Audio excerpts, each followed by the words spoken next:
Hello, myself Himani Sharma from RPIT campus. In today's class, I discuss about the fertility rate.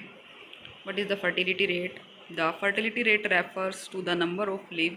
per birth per 1000 women in the childbearing age group, usually taken to be the 15 to 49 years. It also refers as the total number of live birth that a hypothetical woman would have if she lived through the reproductive age group and had the average number of the babies in the each segment of this age group as the determined by the age specific fertility rate for that area. Means जो fertility rate है वो क्या होता है, हमारा जो mainly जो birth होता है वो 1000 पीपल्स पर वुमेंस पर कितने जो चाइल्ड हैं उनकी जो एज ग्रुप है उसको हम 15 से 49 ईयर्स तक चेक करते हैं। तो इसके बीच में जो उसकी एज होती है वुमेन की वो 15 से जो 49 ईयर्स तक की होती है। It also the refer total number of leave, और उसमें जितने भी टोटल नंबर ऑफ लीव्स हैं बर्थ के बाद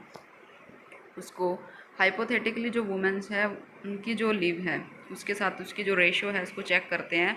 और उसको फिर एक रिप्रोडक्टिव ग्रुप होता है उसके थ्रू जो एवरेज नंबर होता है बेबीज़ का और जो उस एज सेगमेंट का के बीच में जो आते हैं बेबीज़ तो उनके जो एवरेज होता है उसको डिटरमाइन करते हैं और जो एज स्पेसिफिक फर्टिलिटी रेट होती है उस एरिया की उससे वो पता लग जाती है। Next is the infant mortality rate, means की जो नंबर ऑफ डेथ है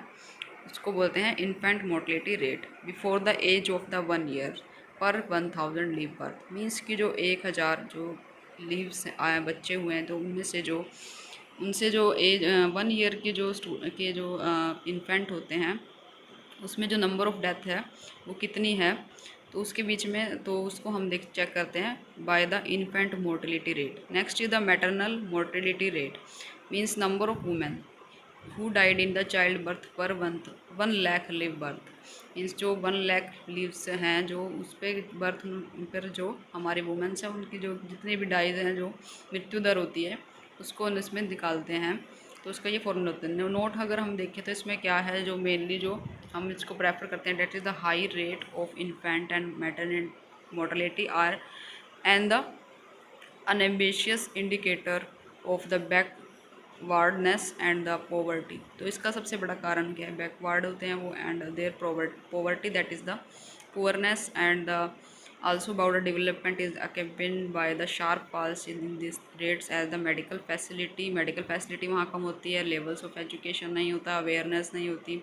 एंड prosperity increases। मीन्स कि जो ये सभी हमारे फैक्टर्स होते हैं इनके कारण जो है मैटरनल मोर्टेलिटी रेट है वो हाई हो जाता है और जो इन्फेंट मोर्टेलिटी रेट है वो भी हाई हो जाता है। Next the sex ratio that is the refer to the number of the females per 1000 males in a given area at specified time periods.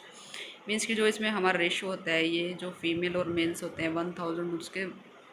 उसका जो रेशो होता है उसको बोलते हैं। Next is the age is the structure of the population refers to the proportion of the person in the different age group relative to the total population. जो ये हमारा स्ट्रक्चर होता है ये मेनली रेफर करता है जो प्रोपोर्शन जितने पर्सन होते हैं डिफरेंट एज के और ग्रुप के उसको जो मेनली टोटल पॉपुलेशन होती है उसके साथ जो है उसका जो एक ग्राफ तैयार करते हैं उससे हमें एज का पता लग जाता है कि जो एज स्ट्रक्चर है हमारे पास कितने एज के पर्सन इस एज के बीच में प्रेफर करते हैं। इसका जो नोट अगर हम देख सकते हैं कि जो डिपेंडेंसी रेशो है वो मेनली मेज़र करते हैं हम comparing the portion of the population कि कितना जो पोर्शन है पॉपुलेशन का उसके जो उसको कितना डिपेंड करता है which is the compose of the dependent with the proportion with that is in the working age group and defined it to the 15 to 64 years. So in today's class I discuss about the infant mortality rate and the thank you.